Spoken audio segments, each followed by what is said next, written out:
Hello, welcome to Newscentre. I'm Parikshit Luthra. The United States has formally revealed the name of the now Indian government official who it has charged for allegedly directing a foiled plot to assassinate Khalistani separatist Gurpatwant Singh Pannun. In a statement, the U.S. Justice Department said that the 39-year-old Vikash Yadav had contacted Nikhil Gupta, an alleged arms dealer now in U.S. custody, to plan the murder of Pannun, an American citizen and a pro-Khalistani activist. The Indian government had earlier claimed that the person named in the Justice Department indictment was no longer an employee of the government of India. It had said that it was cooperating with the ongoing investigation. However, India is yet to respond to the specific charges against Yadav. Sources in the government have been saying that no one should be presumed guilty and the natural course of justice should be allowed to follow. Now, the question that we're asking today is, this is the first time that an Indian government official has been directly implicated in an assassination attempt. Does the formal indictment put India on the back foot diplomatically? Joining us right now to take this forward, I'm joined by former Ambassador K.C. Singh and Yashovardhan Azad, former Special Director, Intelligence Bureau. Thank you very much for joining us. Ambassador K.C. Singh, how do you read this moment? US and India ties have been strong. Since the time the intelligence about Gurpatwant Singh Pannun was first raised by the US government, there has been a lot of momentum in India-US ties as well. We have seen semiconductor deals being signed. We've seen the Quad leaders agreement. We have seen a billion-dollar drones deal also being signed. Do you see this issue affecting ties at all? No, the Americans will they'll live with it. But I think the problem is that India, when in September of 2023, Trudeau for the first time leveled charges against India, we assumed it's an Indo-Canadian matter, whereas it's really an Indo-Canadian-US matter because the Canadians directly did not have any information. And that yesterday the media has gone on the hop saying Trudeau says he didn't have evidence, he only had intelligence, but that he's talking of the first time that he spoke. Because really speaking, it's the Americans who were conducting the operation against Nikhil Gupta. Now, Niger is killed on the 18th of June, 2023. Whereas that picture you would have seen of money being transferred in New York, which had been organized on behalf of Nikhil Gupta, and a DA agent was receiving the money, was 8 days earlier. So the Americans were already on to Nikhil Gupta and they had been monitoring his calls. They may have alerted the Canadians that there is a larger conspiracy, because if you go by the conversations that have been taped between Nikhil Gupta and then stupidly somebody else on behalf of Government of India, who directly came on the line and said that we've got a bigger list, we have this and that. And then after Niger is killed, almost instantly the pictures of dead Niger are transmitted on the same chain. So essentially the Americans were controlling it. And I think the mistake India made was they thought it's just Canada and India.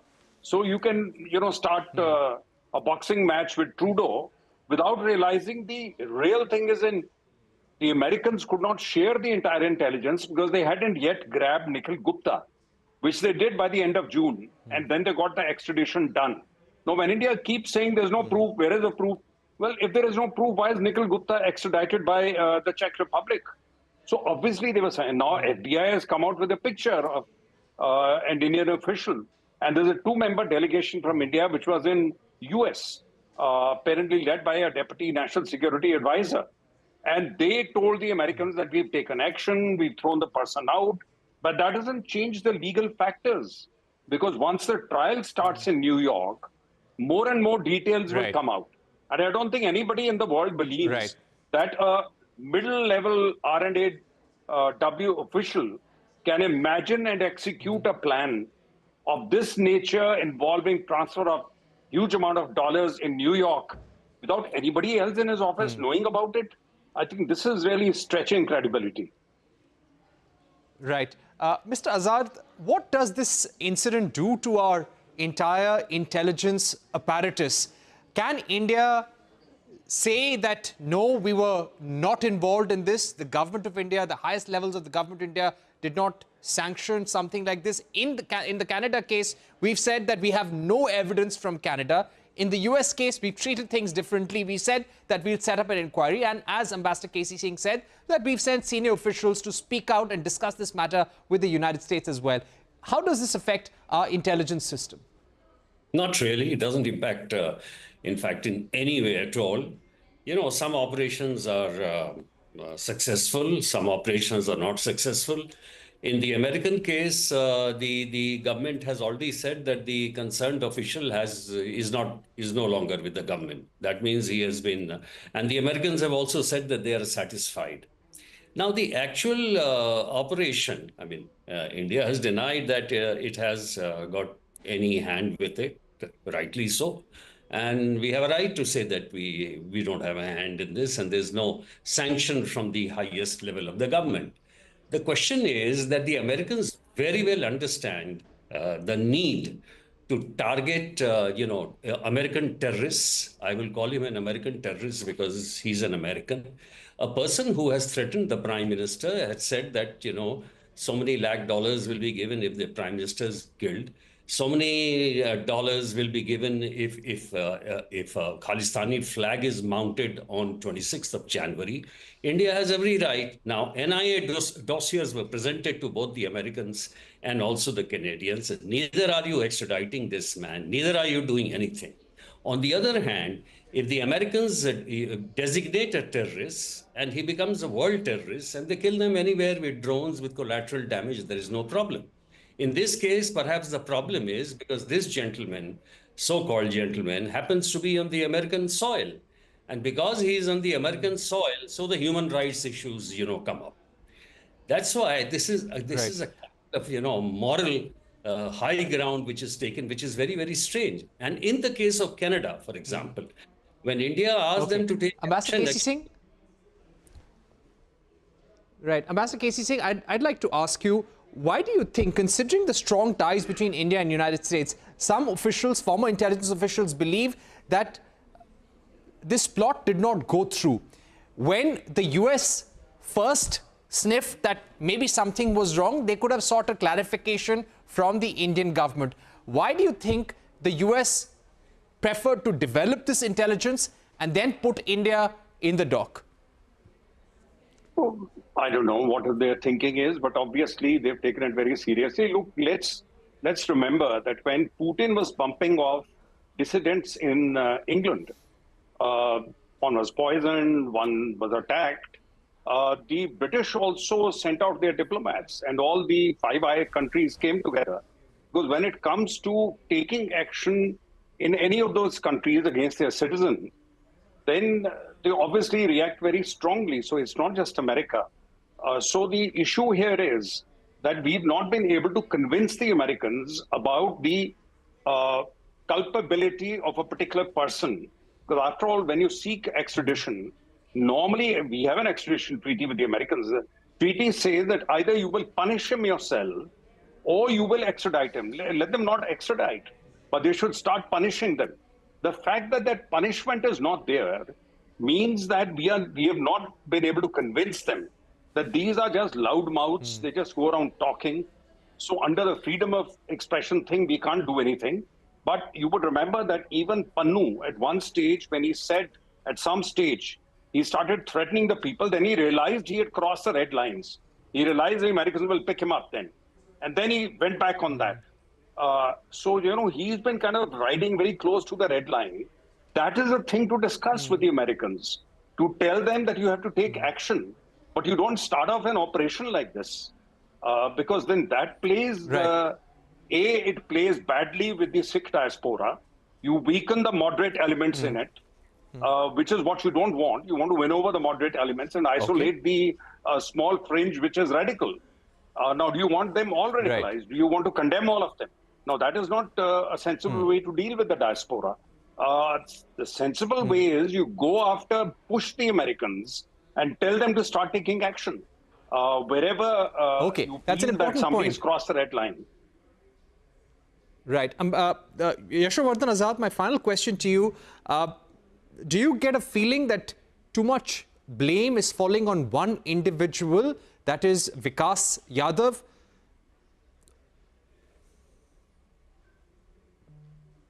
Well, the government has denied. So, I mean, I'm not privy to any extra information.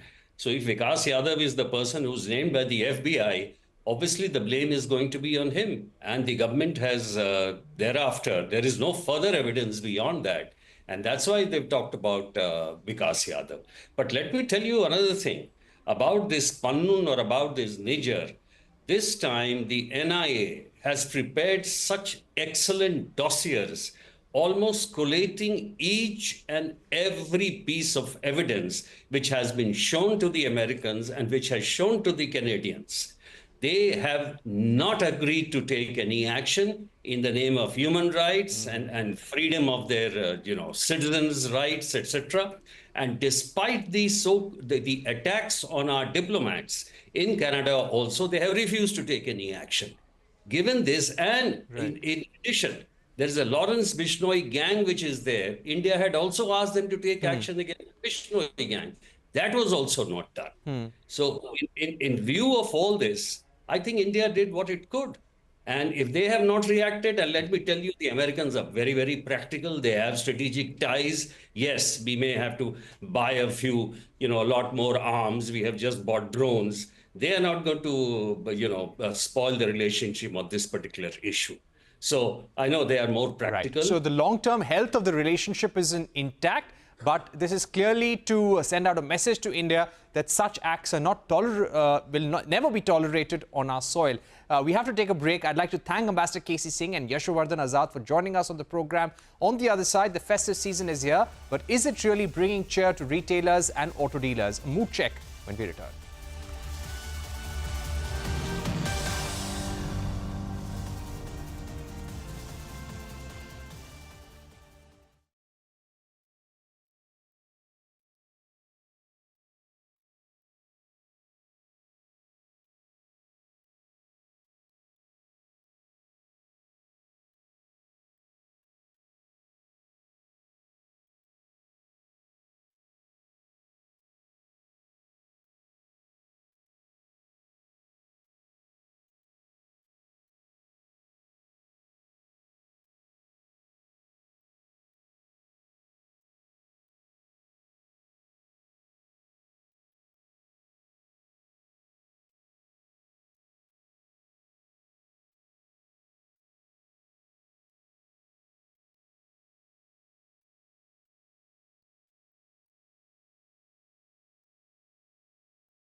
The retail sector has begun cashing in on festive demand after reporting a flat growth in sales between April and September. The Retail Association of India has said that demand for festive goods has risen since Dussehra. Premium goods seem to be the flavour of the season. And with that segment maintaining a high growth rate. However, the outlook isn't as bright for the auto sector, specifically the two-wheeler segment. This after Bajaj Auto has said that the motorcycle sales in the ongoing festive season so far are below expectations and the growth may just be 1 to 2%. And let's discuss all of this with two key guests who are joining us right now. We are joined by Kumar Rajagopalan, the Chief Executive Officer of the Retailers Association of India, and Sai Giridhar, Vice President of the Federation of Automobile Dealers. Mr. Rajagopalan, how do you read the festive sentiment? Have things started looking up since Dussehra? Since the time the April to September period had been very flat in terms of growth, are things finally looking up? Yeah, season's greetings to you, Parikshit, firstly, and to everybody at CNBC and the viewers. It does look good now. I think since the Dussehra started, the festive season cheer seems to be there. Many of the retailers are now saying that they are seeing double-digit growth. You may remember that most of the retailers were in the single-digit growth, or some of them are actually seeing negative figures up to September, but things seem to have risen. There is a bit of a cheer in the market because customers are coming into the store. 2-3 things to keep in mind. One is that this time Diwali is earlier than last year, because last year Diwali was in mid-November and this time it's earlier.